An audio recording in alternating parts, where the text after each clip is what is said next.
తెలుగు సినీ పరిశ్రమలో డాన్సర్ల వివాదం hot topic అయింది. Telugu film and TV dancers and dance directors అసోసియేషన్లో ఎన్నికల వాతావరణం వేడెక్కింది. అసోసియేషన్ అధ్యక్షురాలు వివి సుమలతాదేవి ఉప ఎన్నికలకు వెళ్తామని ప్రకటించారు. కానీ రాజీనామా చేసిన కొందరు డాన్సర్లు మాత్రం మొత్తం కార్యవర్గాన్ని రద్దు చేసి మళ్లీ ఎన్నికలు జరపాలని డిమాండ్ చేస్తున్నారు. ఈ వ్యవహారంపై ఇప్పుడు టాలీవుడ్లో పెద్ద చర్చ జరుగుతోంది.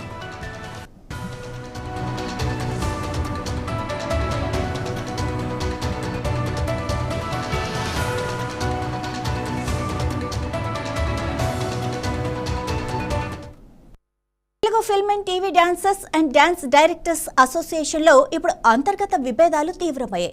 ఖాళీగా ఉన్న స్థానాలకు ఉప ఎన్నికలు నిర్వహించనున్నట్లు అసోసియేషన్ అధ్యక్షురాలు వివి సుమలతాదేవి ప్రకటించారు.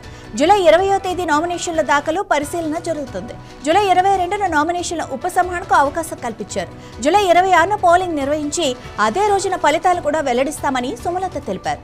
ఈ నిర్ణయం అసోసియేషన్ రాజ్యాంగం, నియమాలు అలాగే అమలులో ఉన్న చట్టాలకు అనుగుణంగానే తీసుకున్నామని ఆమె స్పష్టం చేశారు.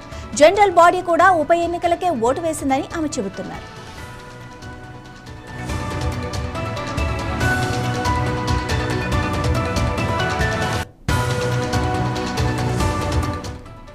ఈ ఉప ఎన్నికల ప్రకటనపై కొందరు డాన్సర్లు తీవ్ర అభ్యంతరం వ్యక్తం చేస్తున్నారు. అసలు మొత్తం కార్యవర్గాన్ని రద్దు చేసి కొత్తగా పూర్తి స్థాయి ఎన్నికలు జరపాలని గతంలో రాజీనామా చేసిన సభ్యులు డిమాండ్ చేస్తున్నారు. సుమలతాదేవి తమతో ఎలాంటి సంప్రదింపులు జరపకుండా ఏకపక్షంగా నిర్ణయాలు తీసుకుంటున్నారని వారు ఆరోపిస్తున్నారు. రాజీనామా చేసిన సభ్యులను కలుపుకొని పోవాలని Telangana film development corporation chairman Dil Raju, federation పెద్దలు సైతం సూచించినా ఆమె పట్టించుకోవటం లేదని ఆ డాన్సర్లు ఆగ్రహం వ్యక్తం చేస్తున్నారు.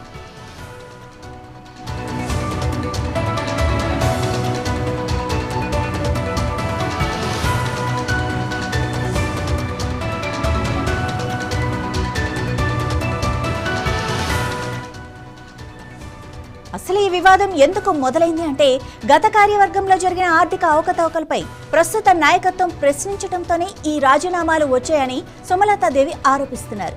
దీనిపై ఇరు వర్గాల మధ్య ఉద్రిక్తతలు పెరుగుతున్నాయి. ఈ మొత్తం వ్యవహారం ఇప్పుడు తెలుగు సినీ పరిశ్రమలో హాట్ డిబేట్గా మారింది. ఉప ఎన్నికలు సజావుగా జరుగుతాయా లేక ఈ వివాదం మరింత ముదురుతుందా అనేది చూడాల్సి ఉంది. టీఎఫ్డీసీ చైర్మన్ దిల్ రాజు దీనిపై ఎలా స్పందిస్తారో అన్నది కూడా ఆసక్తికరంగా మారింది.